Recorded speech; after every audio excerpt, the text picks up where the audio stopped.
kumusta and good morning sa tanan.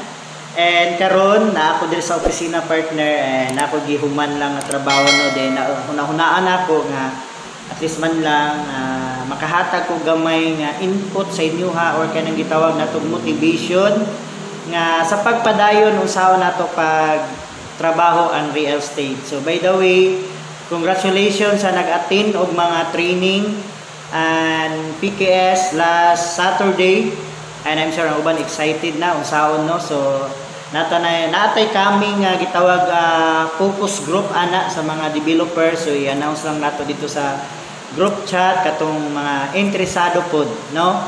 Yan, so karon Sunday man partner naguna-una ko kung at least man lang do natay ma-input sa inyo nga something gamay lang magpadayon ta sa pagbuhat sa real estate. Kaya I'm sure dili gyud lalim partner ang magbaligya og real estate. Kinahanglan na dako ta og pasensya.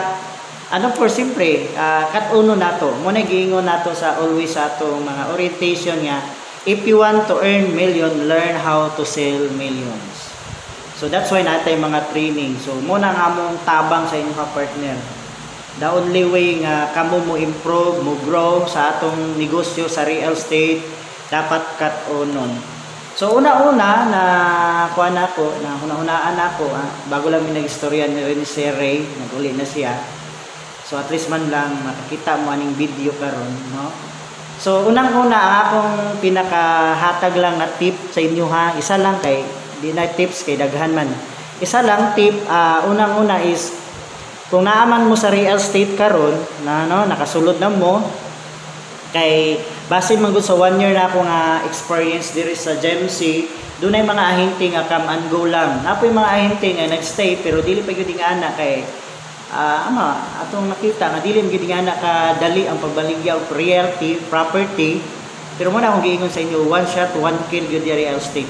Makahalin ka kay sa posible nga mausab ang dagan sa imong kinabuhi. Ngano man simple raman ang logic diri, na maligya ta og million. So dili siya lalim nga trabaho kay millions man.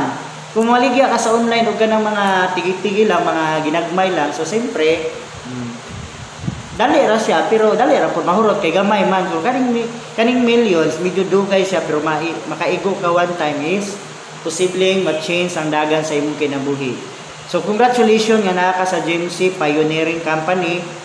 And nakanindot na ami magtinabangay ta diri ka partner. So busa ayaw yun mo kaulaw labi na katong mga bago duol yun mo. Comment mo sa atong group chat, daghang group chat diha. Comment mo diha partner para matabangan mo regarding sa inyong pagpamaligya of property. So yan, para makasustain ka diri sa atong GMC Realty Company sa real estate business nimo, dapat unang-una ang akong ikuan sa inyo partner, i-share na lang sa inyo haba. Think long term. Remember, think long term. Doon ay ginaingon partner nga the successful people think long term. Dayon ang not successful people think short term. So I mean, ang akong gusto na akong mapasabot sa inyo ang real estate is long term.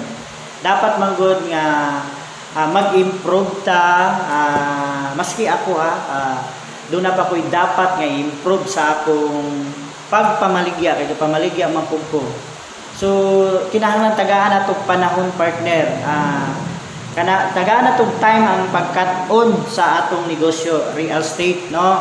Dili man siya basta-basta.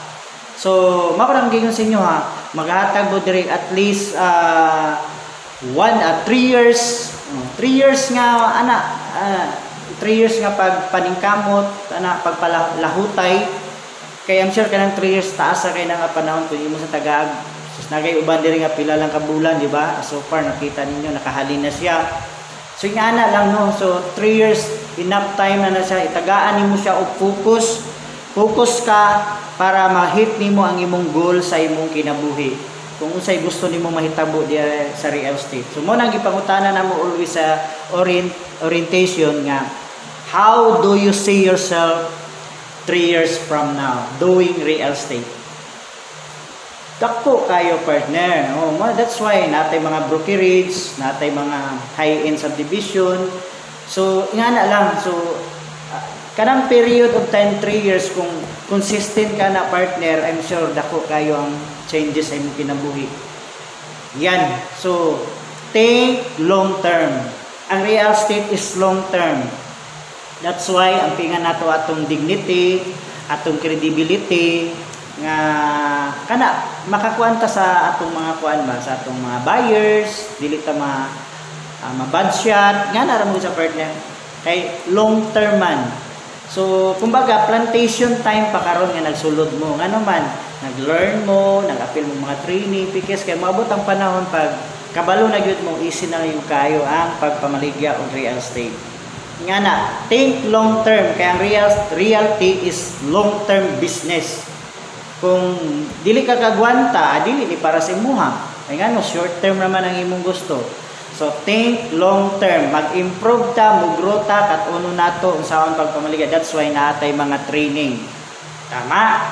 And mo lang na sa partner ang pinaka kuan nako nga kuan sa inyo ha nga kuno naon nato na kani siya dili siya basta-basta nga negosyo ang real estate. So long term ang atong una-unaon kay ngano dinagpo ni siya partner.